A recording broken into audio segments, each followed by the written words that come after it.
ده كان طبعا اول رمضان بالنسبه لي اقضيه بره مصر، فممكن احاول ادور على شغل وانا في فرايبورغ. الحاجه اللي ممكن تفاجئ الناس شويه ان انا بجد كنت بتبسط جدا كل ما كنت بنزل في شفتات في محل لبس، هي اللي كانت جالي فيها اول انترفيو لشغلانه هندسه يعني. بس لما الواحد بيبقى عايش لوحده بيبقى عايز يحس ان هو معتمد على نفسه. مساء الخير، اهلا بيكم في رابع حلقه من سلسله الفيديوهات اللي بنتكلم فيها وبنحكي فيها عن رحلتنا في ألمانيا من ساعة ما وصلت إلى يومنا هذا.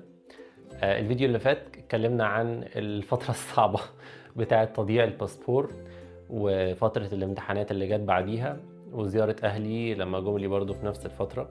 النهاردة هنتكلم عن الفترة اللي بعد كده، اللي هي كانت بالنسبة لي بصراحة غريبة شوية، وهنعرف ليه دلوقتي. اخر حاجه وقفنا عندها في موضوع الباسبور ان انا قدمت على الباسبور.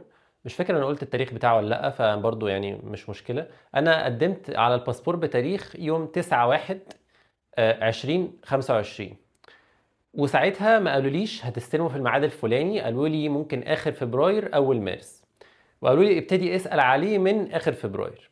وده اللي انا عملته، سالت عليه تقريبا يوم 15 فبراير. وساعتها لما سألت عليه قالوا لي لا، هو يعني غالبا على نص مارس. طبعا دي كانت حاجة مش لطيفة، ولكن خلاص يعني ما كانش في حاجة تانية في ايدي اعملها. كان عندي امتحانات برضو ساعتها وكده، فخلاص يعني. بعد ما خلصت، او كان عندي اسبوع امتحانات، انا افتكرت دلوقتي كان عندي اسبوع امتحانات، وبعدين يوم حاجة وعشرين فبراير كلمتهم تاني او بعت لهم تاني يعني عشان اسال على الباسبور، قالوا لي الباسبور جه. انا برضو عشان الناس تبقى عارفة يعني، لما ابتديت اعيش لوحدي ابتديت اكتشف الحته دي فيا، ان انا لما حاجه بتحصل لي مش ببقى عايز اقولها لحد. يعني لما حاجه بتحصل لي ببقى عايز اخليها لي شويه، احاول ارياكت ليها مع نفسي الاول من غير اي اكسترنال زي فاكتور كده، حد بيأثر عليا او اي حاجه تانية تأثر عليا. افكر فيها واشوف انا هعمل فيها ايه، وبعد كده ممكن اقول للناس بقى انه حصل كذا كذا وانا عملت كذا كذا. لو عايز نصيحة حد فبقول، بس لو انا حاسس ان انا مش يعني خلاص هتصرف بدماغي فما بقولش لحد. فكلمتهم تقريبا يوم حاجة 20 فبراير، قالوا لي الباسبور جه. فروحت استلمت الباسبور، وبعد كده طبعا قلت لاهلي، اتبسطنا جدا كلنا، ويعني كان ريليف مش طبيعي.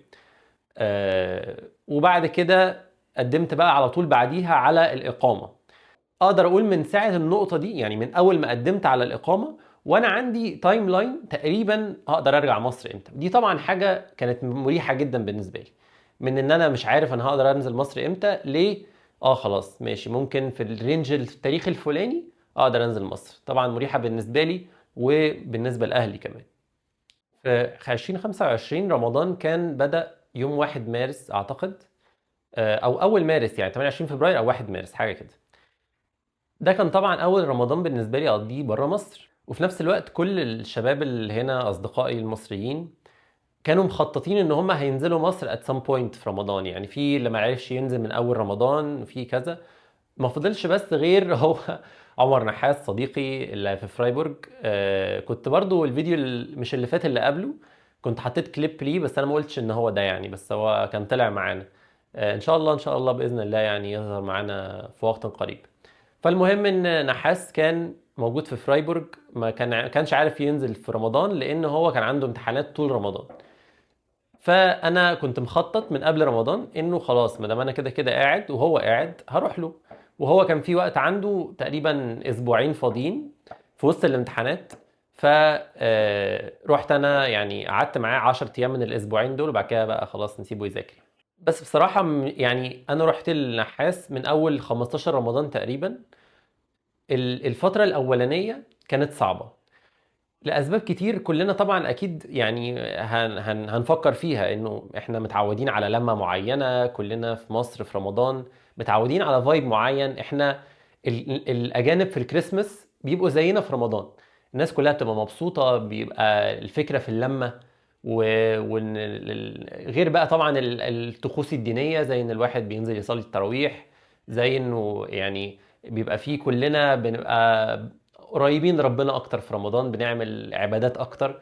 ودي كانت حاجة ما كانتش سهلة، لانه انا يعني طبعا عايش مع ناس كلهم اجانب، عايش معايا واحد بس مسلم، بس هو مش عربي يعني، هو ما بيتكلمش عربي. بس في نفس الوقت بقى غير كده، يعني الكونسبت بتاع انه اقدر اعيش الاجواء بتاعه رمضان، كل حاجه ليها دعوه بيها وانا هنا، دي ما كانتش سهله بصراحه. في الاول كنت بحاول اطبخ و... وكنت نزلت فاكر في اول الفيديوهات اللي نزلتها على الانستجرام ريلز يعني، كان انا طبخت رز وباميه وكانوا كويسين بصراحه. مش فاكر، كان رز وباميه وكان في مره طبخت رز وبسله والبسله اتحرقت. ده كان الفطار بتاعي، كنت باكل بسله محروقه. بس يعني اوفرول في الاول كنت بحاول، بس بعد اول اسبوع الموضوع ابتدى يهدى، ان انا ابتديت احس ان انا زهقت وان انا ما عنديش طاقه، وان انا مش حاسس برمضان قوي. يعني بصوم عادي، بحاول اعمل عبادات على قد ما اقدر، وهنا في برضو جامع كان في صلاه تراويح، فالموضوع ما كانش بالصعوبه ان هو يعني ما فيش خالص. بس نفسيا الواحد ما كانش مبسوط، وانا يعني بقضي رمضان كله، او يعني بقضي اول مره في حياتي رمضان وانا بره مصر. الفتره بتاعت شهر مارس هي برضو الفتره اللي انا كنت ابتديت ادور فيها على شغل. المشكله انه انا قبل ما كان يعني لما كان الباسبور بتاعي ضاع، وبعد كده عبال ما طلعت واحد جديد في الفتره دي، ما كانش ينفع اشتغل، لانه كل حاجه اي يعني طبيعي اي حاجه هتروح تشتغل فيها هتبقى عايزه الاي دي بتاعك، ومش بس الاي دي، هتبقى عايزه الاي دي والورك بيرميت اللي هو الفيزا اللي كانت في الباسبور اللي ضاع. فانا ما كنتش عارف اشتغل خالص طبعا، ودي مشكله يعني. لكن بعد ما الباسبور طلع وانا كان عندي الفيزا، صوره الفيزا بتاعه الباسبور القديم، ففي ابلكيشن معين اسمه زان جوب. الابلكيشن ده كان ممكن اشتغل عليه، وده اللي انا كنت ابتديت ادور فيه على شغل من بعد ما الباسبور بتاعي طلع. شرح سريع كده للابلكيشن ده. طبعا ده مش اعلان من اي نوع يعني، بس عشان الناس تبقى عارفه الطلبه في المانيا بيشتغلوا ازاي.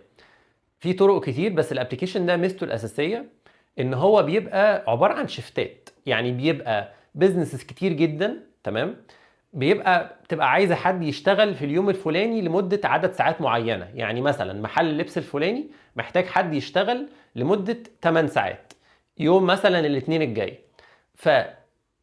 فالبروسيس بتمشي ان انا بنزل الابلكيشن ده، بعد كده بعمل ابلود للايدنتيفيكيشن بتاعي، الاي دي بتاعي، وبعمل ابلود للورك بيرميت بتاعي اللي هو في حالتي الفيزا يعني، او في حاله الطلبه. وبعد كده بعمل ايه بقى؟ بعمل امتحان الماني. الامتحان ساعتها كان سهل، فعشان تعمل الامتحان بيحدد بعديها بقى الليفل بتاعك، وعلى اساس ليفل الالماني بتاعك بتاع الامتحان بيجيب لك الشغل المتاح بالنسبه لك. فزي ما كنا بنقول مثلا المحل الفلاني محتاج حد يشتغل يوم الاثنين من الساعه مثلا 8 الصبح للساعه 4، كويس. فالمحل ده بينزل زي اي شغلانه، بس هي تبقى شغلانه عباره عن شيفت على الابلكيشن، بتشوفها وبتقدر تقدم عليها من غير سي في ولا اي حاجه. هو فكره القبول او الرفض على الابلكيشن دي بنسبه كبيره بتبقى اوتوميتد، وبتبقى يعني احنا لحد دلوقتي كلنا بنحاول نعرف بس مش متاكدين قوي هي بتبقى بيزد اون ايه. يعني مش معنى ان انا ليفل الالماني بتاعي كذا ان انا هتقبل في اي شغلانه على الابلكيشن اللي هو زين جوب، مش شرط. بس في نفس الوقت الحاجه اللي متفق عليها ان انت كل ما بتشتغل اكتر، كل ما فرصك في القبول في شغلانات بعد كده بتكتر، ودي حاجه منطقيه يعني. فاللي انا عملته ان انا ابتديت بقى من بعد ما طلعت الباسبور. آه، كنت المفروض رايح لنحاس زي ما قلنا في فرايبورج. فقلت خلاص انا قاعد 10 ايام كده كده، انا ما وريش حاجه، هو بيذاكر ووراه حاجات، انا ما وريش حاجه. فممكن احاول ادور على شغل وانا في فرايبورج على الابلكيشن اللي هو زين جوب. طيب التفاصيل اللي انا هحكيها عن موضوع الابلكيشن بتاع زين جوب والشغل اللي انا ابتديت اشتغله دي امي ما تعرفهاش، وانا ما كنتش بقول لها تفاصيل، وهي ما كانتش بتسالني على تفاصيل. هي قالت لي ان هي مش هتتفرج على الفيديوهات عشان هي مش عايزه، يعني الفيديوهات بتاعت الفتره دي بتفكرها بذكريات مش حلوه. فامي لو انت بتتفرجي فيعني ارجوكي ما تزعليش مني، وانا ما عملتش حاجه غلط ولا حاجه، يعني عادي، هي بس يعني هتفهموا ليه امي ممكن تتضايق مني لما احكي. اول شغل انا اشتغلته كان في محل لبس في فرايبورج. برضه انا مش عارف اذا كان ينفع اقول اسماء ولا لا، فانا مش هقول اسماء قوي يعني. بس هو يعني كل الاسامي اللي انا هقولها هي محلات معروفه عند الناس، لو حد عايز يسالني ممكن يبعت لي يعني وانا اقول له ما عنديش مشكله. اول شغل اشتغلته كان في محل لبس في فرايبورج، كان لسه فاتح، فكان محتاج ناس. طبعا امي بالنسبه لها ان انا اشتغل في محل لبس دي مشكله كبيره جدا. يعني المفروض باشمهندس قد الدنيا، بس دي حاجه عاديه جدا. كل الناس اللي بتيجي بتعيش في المانيا، حتى مين يعني اكبر كبارات مهندسين مصر لما بيروحوا المانيا بيشتغلوا شغلانات زي دي وحاجات تانية كمان. فيعني وانا الحاجه اللي ممكن تفاجئ الناس شويه ان انا بجد كنت بتبسط جدا كل ما كنت بنزل في شفتات في محل لبس. انا كعمر انا بحب اللبس وبحب اعمل شوبينج للاسف. فموضوع ان انا اشتغل في محل لبس ده كان بالنسبه لي حاجه حلوه، ان انا اخلي بالي من اللبس، ان انا اطبق اللبس حلو، ان انا اعلقه كويس، ان انا مش عارف ايه. وبعدين بقى غير كده ان الناس اللي بتشتغل في محلات اللبس بيبقوا ناس لطيفه جدا، ومش بيبقى لازم معاهم قوي ان انت تتكلم الماني. انا ساعتها الالماني بتاعي ما كانش احسن حاجه بصراحه، فكنت بلجأ للانجليزي. والحمد لله ان انا كنت في فرايبورج علشان الناس هناك بيتكلموا انجليزي كتير، وبالنسبه لهم ان انا ما بقاش بتكلم الماني دي حاجه مش مشكله. فاشتغلت شيفتين في محل اللبس الفلاني ده، وبصراحه يعني فعلا دي كانت احسن حاجه حصلت لي انا كعمر بيرسونالي، غير ان انا اهلي جم يزوروني وغير. دي كانت فعلا احسن حاجه حصلت لي بيرسونالي، واكبر انجاز انا عملته لحد البوينت دي اللي هي مش اللي انا فيها، لحد النقطه اللي انا كنت فيها ساعتها من ساعه ما سافرت، ان انا ابتديت اشتغل. في شيفت منهم انا نزلت لوحدي، وفي شيفت تاني كان نحاس نزلوا معايا. بصراحة هو كان قد ايه مش فاكر، كان عدد ساعات قد ايه، تقريبا كان 6 ساعات او كان يعني يا 5 يا 6 ساعات. وكان قبل الفطار، فهو ميزته ان هو كان بيضيع وقت قبل الفطار. طبعا وانا صايم وبتاع، بس هو الشغل بسيط جدا ما فيهوش حاجه، يعني اللي شايف الناس اللي بتشتغل في محلات اللبس قبل كده موضوع بسيط يعني. ففعلا الصراحه اتبسطت جدا لما اشتغلت الشفتين دول، والناس كانوا لذاذ معايا جدا، وتعرفت يعني ما بقيناش صحاب بس كنت بتعرف على الناس، وانت وير ار يو فروم وبتشتغل ايه وبتدرس ايه ومش عارف ايه والكلام ده. وبعد كده يعني سبحان الله الشفتين دول هم اللي فتحوا لي بعد كده ان انا بعد ما رجعت كيمنتس ابتديت الاقي شغل بسهوله. في حاجه برضو انا مش عارف انا كنت قايلها لاهلي ولا لا، بس هي لو انا ما قلتها لهمش لان هي ما كانتش حاجه مهمه قوي يعني.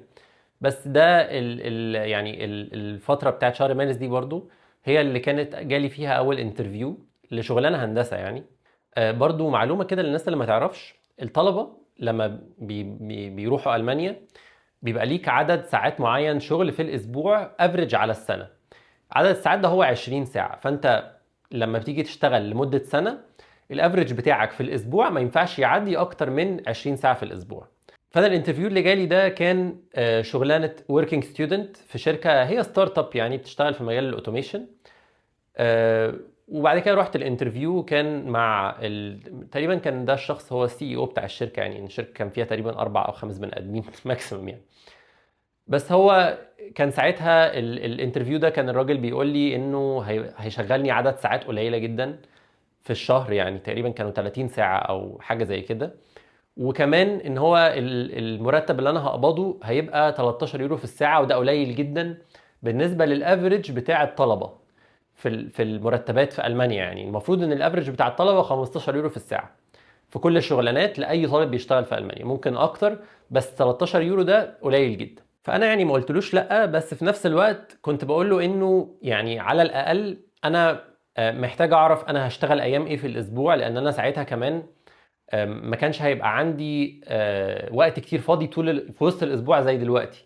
ساعتها كان عندي مواد برضو لسه باخدها في الجامعه وهكذا، فكنت محتاج اعرف عدد الايام اللي انا هشتغلها في الاسبوع، وفي نفس الوقت محتاج عدد ساعات اكتر شويه. بس هو لما الراجل لقاني بطلب وكنت قلت له كمان ان انا عايز يعني اكتر من 13 يورو في الساعه، فهو ما كانش ناوي كومبرومايز في اي حاجه من دول. كان ممكن يزود عدد الساعات بتاعتي في مقابل ال 13 يورو في الساعه، او كان ممكن يزودني في المرتب بتاعي اللي هو في الساعه الافريج ده، في مقابل انه ماشي خلاص هشتغل عدد ساعات قليله. بس في الاخر يعني انا حسيت انه هو مش راضي كومبرومايز في اي حاجه من الحاجات دي، وفي نفس الوقت الحاجات اللي زي كده يعني طبيعه الشغل هو ما كانش قايل لي عليها قوي برضو.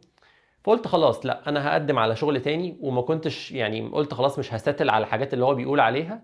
وفي الاخر هو قال لي لا خلاص احنا كده هنشوف حد تاني. فيعني دي كانت اكسبيرينس، وبصراحة ما اتضايقتش يعني. كان قلت خلاص ما دام جالي الانترفيو ده فممكن يجي لي انترفيوز تانية في شغلانات تانية بفرص احسن شوية. فكملت في الشغل على الشفتات اللي انا كنت بشتغل عليها. وبعد كده يعني ده كان لحد اخر رمضان. في نقطة معينة كنت عايز اوصلها، اولا لامي قبل اي حد، ثانيا لكل الناس اللي بتسمعني. من اهم الدروس اللي انا اتعلمتها من ساعة ما جيت، ان فكرة ان انا اشتغل بغض النظر عن طبيعة الشغل بتاعي، دي بتخليك اولا بتحسسك باتشيفمنت، انه انا بشتغل وبجيب فلوس وبصرف من الفلوس دي. فكرة ان انا باخد فلوس من اهلي دي دايما بتحسسك ان انت معتمد على ناس حتى لو هم اهلك. بس لما الواحد بيبقى عايش لوحده بيبقى عايز يحس ان هو معتمد على نفسه. فدي حاجة مشجعة جدا، بالذات انه الطرق اللي الواحد يقدر يشجع بيها نفسه وهو عايش بره مش كتير قوي كده.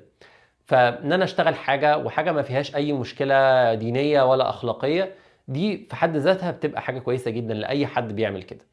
وفي نفس الوقت بقى المجتمع هنا ايا كانت شغلانتك بيقدرك. فكرة ان انت بتعمل مجهود وبتشتغل، دي مهما كنت مين، مهما كانت جنسيتك ايه، شكلك ايه، دي في حد ذاتها بيجي لها تقدير. لانه بالنسبة له انت كده بتكونتريبيوت للمجتمع، انت بتفيد المجتمع، وبالنسبة لك انت كمان بتفيد نفسك. فكرة الشغل مع الناس اللي موجودين في المدن او في المدينة اللي انت فيها، دي بتعرفك على ناس جديدة، بتخليك تمارس اللغة، تحسن اللغة، بتفهم برضو السلانج. لأنه أنا بدرس اللغة مثلا الألماني، بس هم زي في مصر مثلا في ناس بتتكلم اسكندراني، في ناس بتتكلم بورسعيدي، في ناس بتتكلم، يعني كل حد في مصر بيتكلم بلهجة معينة. هنا نفس الكلام. فأنت لما بتتعامل مع ألمان في الشغل بتتعود على السلانج بتاعهم، على اللغة بتاعتهم، إذا كانت بقى الناس اللي عايشين في برلين ولا اللي عايشين في ميونخ ولا اللي عايشين في، يعني فاهمين قصدي. وبصراحه بتخلي الواحد يتعلم حاجات كتير جدا. يعني صعب اقول كل الحاجات دي وانا بفكر فيها دلوقتي. بس اللي جرب يعني اللي جرب يشتغل فهم الموضوع ده وحس بقد ايه هو استفاد لما اشتغل واعتمد على نفسه وشاف ناس وجرب وزود في السكيلز بتاعته الفلانيه في الحاجه والتانيه والتالته. فمفيش اي ضرر من اي نوع من ان انا اشتغل شغلانات، حتى لو هي شغلانات بالنسبه لنا كمجتمع مصري تعتبر قليله او تعتبر مش احسن حاجه بالنسبة لحد خريج كلية قمة زي طب أو هندسة أو أيا كان يعني. بس كده، ده كان الفيديو بتاعنا النهاردة.